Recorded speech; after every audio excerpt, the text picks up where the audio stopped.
在视频开头，需要告诉朋友们的是，你大脑中的身份感是受到社交生活中别人对你的回应所影响，同时也受到你对他人回应的反应方式所影响。我们想象两个场景，一个是身边长期缺乏女人的男人，一个是整天美女环绕的魅力男人。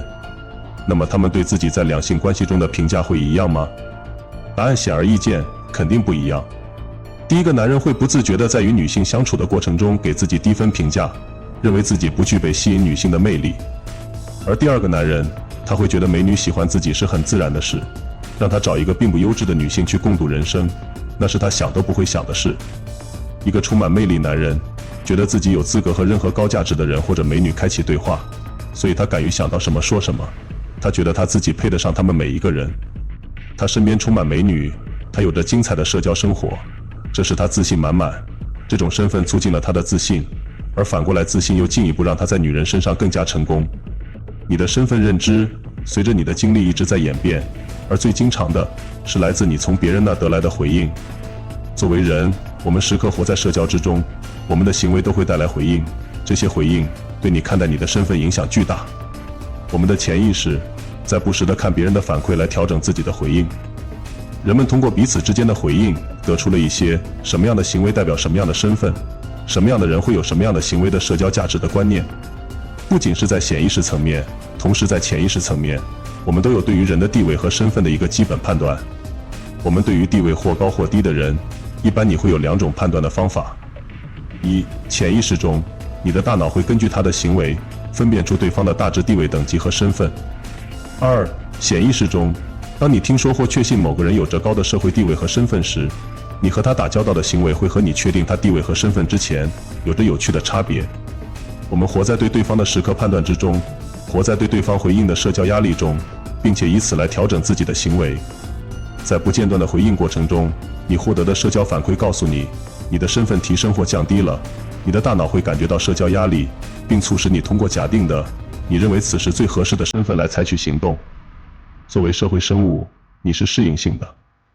想象一下，一个在你原来学校最受欢迎的女神，她一直趾高气昂，对谁都是俯视的态度，直到她考上大学，进入了北影这样的学校。当她来到一个没有人认识，到处都是漂亮女生的环境时，发现漂亮已经不是稀缺属性，她对自己身份的认知会迅速变化，她的自信心会降低，她不再趾高气扬，她开始谦虚，她开始根据环境的回应来调整自己的行为。可以说，很多人都如此。不过，这里我要说但是了。不同人应对回应和压力的方式不一样，一些人做出非常明显的反应，另一些人完全没有反应。反应的大小和激烈程度，这取决于在一个人对于自己在当下环境中身份的确定感。如上面类似的例子，换一个女生，她同样漂亮，同时个人非常努力，她即使进入北影这样的大学，依然可以表现得和之前一样。在她内心，虽然外貌给她加分，但她认为个人的头脑和才艺更加重要。即使周围的美女比她外貌更出色，她仍然认为自己是优秀的。她对自己的身份认知和自信心都没有大的变化。那么区别在哪里？就是对于自己在当下环境中身份的确定感。这也是这个系列重点要讨论的内容。首先你要明白什么是身份，然后你要认识到身份的确定感如何获得。你对于自己在当下环境中身份的确定感，取决于在你脑海里的一种叫资格标准的观念。你的资格标准是一个为了被允许承担一个高价值的身份的权限。这取决于你的大脑是如何被塑造的。你的资格标准是由哪些方面所组成？通常来讲，资格标准包含3个维度的内容：一是虚假的肤浅的标准，二是核心价值体系，三是自己构建的现实。当你的资格标准满足了，你的大脑会告诉你你现在可以承担高价值的身份了，从而让你获得身份的确定感。同时，你的大脑会在情绪层面传递给你这个信息，从而影响你的心态，并让你的行为表现出高价值的行为模式。这一现象叫做进入状态。进入状态是一个神奇的体验。当你在状态时，整个世界会给你让道，你会表现得镇定自若，从容不迫，仿佛你做什么都会奏效。你的放松、坚定、主导，让别人愿意受你领导，甚至你说的笑话都会大受欢迎。最在状态的人拥有最强的磁石，万众瞩目。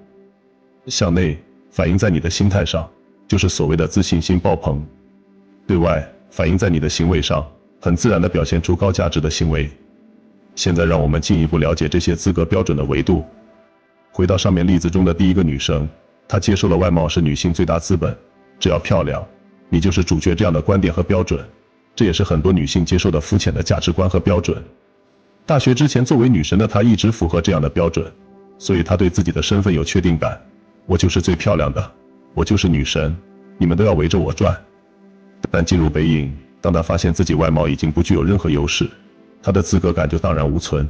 也许是从小到大男生都围着她转，让她自我感觉良好，从而被这个标准蒙蔽了双眼，又或是她从小受到家庭的影响，或者是社会媒体对她观点的洗脑，她没有睁大眼睛看看社会上有多少光有脸蛋但脑子空空的女性，沦为特殊服务交易的对象。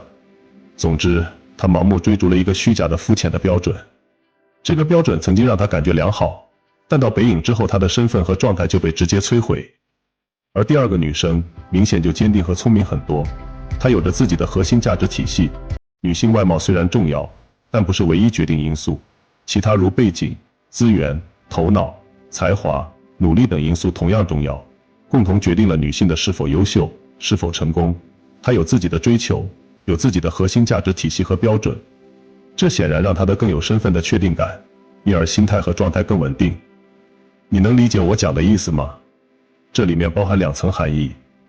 第一就是标准能产生的资格感，感觉到你符合标准，结果就获得了身份的确定感。第二就是标准有可能是虚假的、肤浅的。如果你盲目的追求了虚假肤浅的标准，你永远无法得到真正的确定感，你的状态、心态会一直在高低中起伏，随着别人的标准、外界的条件而改变，甚至会直接摧毁你的资格感。相反，如果你有了自己的核心价值体系，就可以抛开繁杂虚假的表面标准，你就能获得稳定的资格感，从而在你内心铸造确定的身份。就像之前视频说的，大多数人茫然地活着，活在别人的规则和标准里。人们很少停下来思考他们行为背后的真正原因。为什么我们看到别人在用苹果手机，我们就自己也一定要？为什么我们看到别人开着豪车，自己就日夜梦想？有多少想法和标准，到现在仍然深深地根植在你的头脑中？比如觉得追女生就得死缠烂打，直到打动她心，或者觉得真爱只有一次，错过了就再也找不回。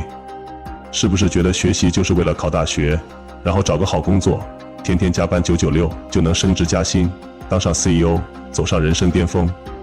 或者到了一定年纪就得结婚，生了孩子再让他们重复咱们的老路？一旦你把他们当成标准，把他们当成天经地义的事，你就会被鞭子赶着的老牛，或者像上了发条的齿轮，不停地转，却追不上那个永远够不着的胡萝卜。你辛劳奔波一生，到头来发现那些所谓的标准不过是幻影。你真诚追求的女神永远把你当备胎，你多年努力工作的薪水却买不起一套房，你好不容易结婚了，生娃了，却发现你过得并不快乐。你很焦虑，你很迷茫，每天醒来你都觉得自己活得很累。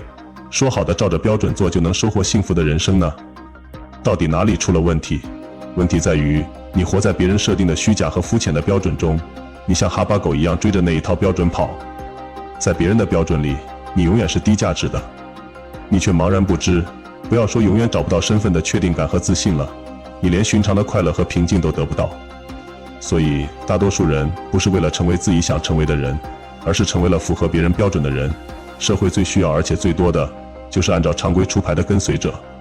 你愿意做一个跟随者，像老牛一样辛苦地活着吗？又或者你想要抓住人生的主控权，活出不一样的人生？下期视频我会继续分享关于核心价值体系的内容，也许你会从中找到答案。感谢你的观看，我们下期再见。